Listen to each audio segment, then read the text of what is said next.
delivery specialist. So I get to fly around the country and basically deliver these beautiful supercars to its owners. And right here, we've got, this is number 173 for 2018. Okay, they're not quite built in absolute 1, 2, 3 VIN order, but it's pretty close. Okay, this is 173 in this beautiful silver. This is really, really nice. Okay. So, the GT, why is it special? Well, it was designed to go back to Le Mans and win, right, in 2016, 50 years after the 66 win, which was super special for Ford. So when they started designing it, they said, we don't care what it looks like, but it has to be cool and it has to be fast. And this is what they came up with. It was never supposed to look like the old GTs. It just happened to look like that because of the, you know, of how they're actually designed. It was never designed to look like any other GT. How does it look like another GT? Well, you got another one here. First thing you're going to see is the radiator nostrils in the front end. Okay, the radiators on these are almost horizontal. Okay, to be able to carry the air from underneath the car straight through the front end, and then the hot air escapes across the front of the radiator and then down the side of the car. Other thing that it looks a little bit like a GT, it's super low. Okay, we need the cars low for aerodynamic reasons. Okay, this car is very, very small and compact in the passenger compartment area. Yes, okay, the wheelbase is very wide. We need that for stability, but the cockpit itself is very, very small. So much so that if we had a 458 Ferrari here, we could park the Ferrari directly behind it, get down at the front and look across the top of the roof line, and there's this gigantic Ferrari right behind us. Okay, the Ferraris and the 911s and things are a lot bigger in the greenhouse compared to the GT. So the cool stuff, what powers it? It's a 3.5 litre EcoBoost. 60% of this engine is the same as what's in a Raptor. This produces 647 horsepower, 550 foot-pound of torque. So, and it comes with a warranty. Okay, because it's a Ford product, it has to come with some sort of warranty. It's a 3-year unlimited mileage.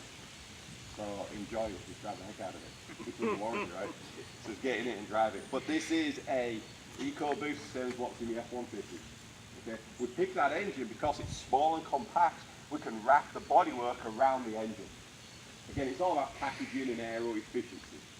To be able to go back to Le Mans and win, it's all about efficiency nowadays. Anybody can make power. Power is easy to make. It's efficiency and aero efficiency is what we have to be looking for. Hence the whole shape of the car and why we've been able to actually wrap the car around the engine. Just some other cool things that you might not have noticed before on these particular cars. This rear wing, lots of supercars have got wings that go up and down. Okay, we're the first people to have a rear wing that changes shape. Whenever it comes up to the up position, we now start to create downforce.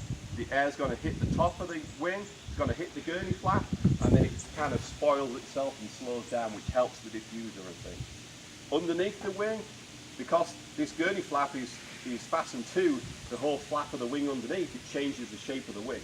If you change the shape of a wing, just like an airplane changes shape as it takes off, we're now creating downforce on the underside of the wing.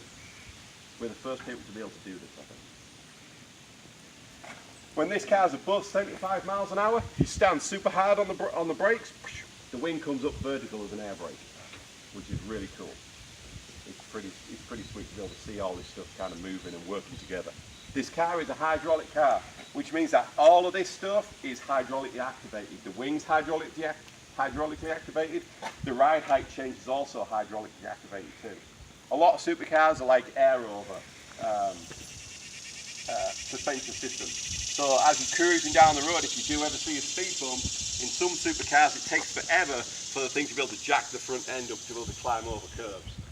Because this thing's hydraulic, everything happens like yesterday. It happens super, super fast. As long as you're below 25 miles an hour, you can hit the front lift mode button. The front will jump up 2 more inches from where it is right now, and we can skide over any speed bumps. As soon as you get back to 26 miles an hour, the front end comes down, off to the next one. It is a great, great piece of technology. So just to give you a quick heads up of what of how this actually works for like the rest of the day here. So in a few more minutes, I'm going to start closing the car up. I think we're going to probably put it inside where it's a little bit shady, a little bit air conditioned, and then I'm going to spend quite a long time just going over the car with the owner. with how to look after the car, how to drive the car, how to plug the battery charger on. All of the usual stuff that you have to know whenever buying a supercar. But if anybody's got any questions, please, I'm Steve, I'm here for the next few hours. Please give me a shout.